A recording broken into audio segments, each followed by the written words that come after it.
insyaallah dimulaikan oleh Allah. Kali ini kita akan membicarakan tentang permasalahan tentang benda yang masuk ke dalam tubuh. Kita ketahui bersama dalam pelajaran sebelumnya bahwa benda-benda ya, yang masuk ke dalam tubuh, ya, lubang-lubang seperti mulut, telinga, ya, hidung, dan kemaluan itu tidak boleh dimasuki oleh benda apapun karena akan membatalkan puasa. Nah, kita sekali ini akan membahas tentang permasalahan tentang benda yang masuk ke dalam tubuh dalam masalah-masalah kontemporer. Di antaranya adalah jarum suntik. Nah, bagaimana dengan hukum jarum suntik? Kita akan lihat kitabnya, kitab Taqrirus Sadidah. Ya, kita bisa lihat rekan-rekan. Nah, ini ada masalah-masalah ya yang berkaitan tentang benda, ya, yang berkaitan dengan benda yang masuk ke dalam tubuh. Nah, ini yang kita bahas. Yang pertama, kita akan bahas hukum yang pertama, yaitu hukum jarum suntik. Bagaimana hukum jarum suntik? Maka jarum suntik diperbolehkan dalam keadaan darurat. Jadi, jarum suntik itu diperbolehkan dalam keadaan darurat.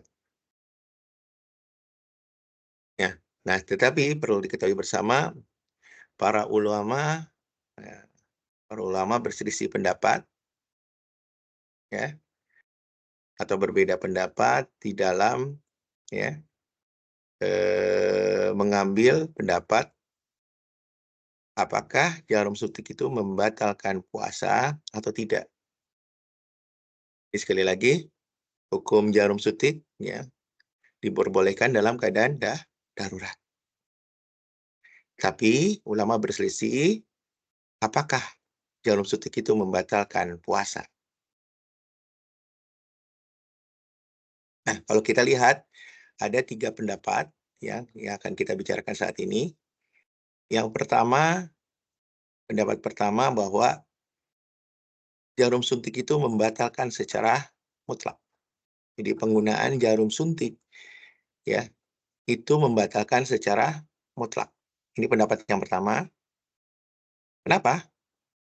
Alasannya, li'annaha shalat ila jauf. Jadi, dikarenakan jarum suntik itu masuk ke dalam tubuh.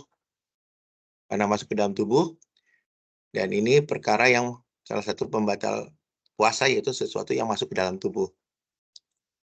Nah ini pendapat pertama tentang penggunaan jarum suntik. Pendapat yang kedua, ya, bahwa penggunaan jarum suntik itu tidak membatalkan secara mutlak. Jadi pembatalannya tidak secara mutlak. Kenapa? Karena masuknya ya pada tubuh ini ya bukan pada tempat yang terbuka, yang ditentukan secara terbuka, seperti yang kita sepakati kemarin bahwa jarum suntik itu membatalkan kalau bila masuk ke dalam mulut, hidung, telinga, dan kemaluan. Dan ini bukan dimasukkan ke dalam hal-hal yang tadi disebutkan. Nah, pendapat yang ketiga, ya, itu pendapat yang akan diperinci kemudian, ya. Dan ini adalah pendapat yang sah. Ini mazhab Imam Syafi'i. Jadi pendapat satu, pendapat kedua, yang pertama yaitu membatalkan, yang kedua ya tidak membatalkan secara mutlak, dan pendapat ketiga ya pendapat diperinci lagi. Nah, karena diperinci lagi ini pendapat yang paling sah dalam mazhab Imam Syafi'i. Ya. Nah, di sini diperinci dengan apa? Ya, jika ya dia jika membatalkan puasa, ya, jika menguatkan, ya. Jika menguatkan tubuh, jadi penggunaan jarum suntik itu menguatkan tubuh, maka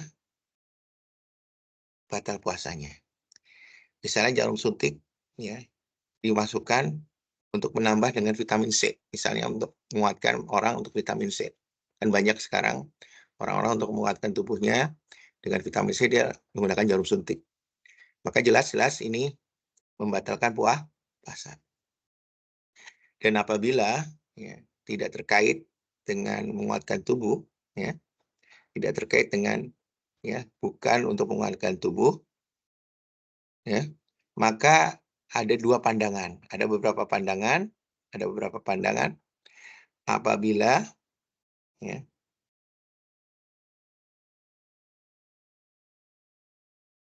masuk melalui urat-urat, ya. Jadi masuk melalui urat-urat, ya, maka dia batal, ya. Jika melalui urat-urat, maka membatalkan, ya. Tapi, ya, dan apabila dia masuk, ya, melalui otot, ya, yang bukan melalui urat, maka tidak membatalkan. Sekali lagi, ya, pendapat yang sah, ya, adalah pendapat di mana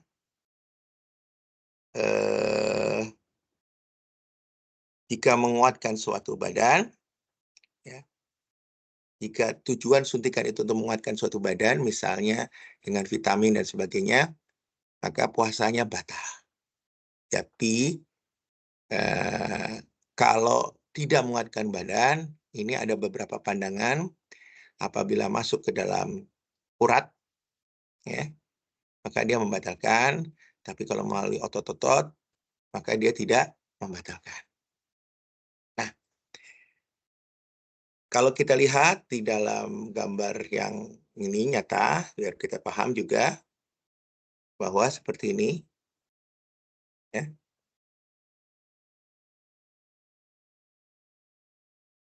Nah, jadi seperti ini. Nah, kalau kita lihat di sini jarum suntik, ya, penggunaan jarum suntik.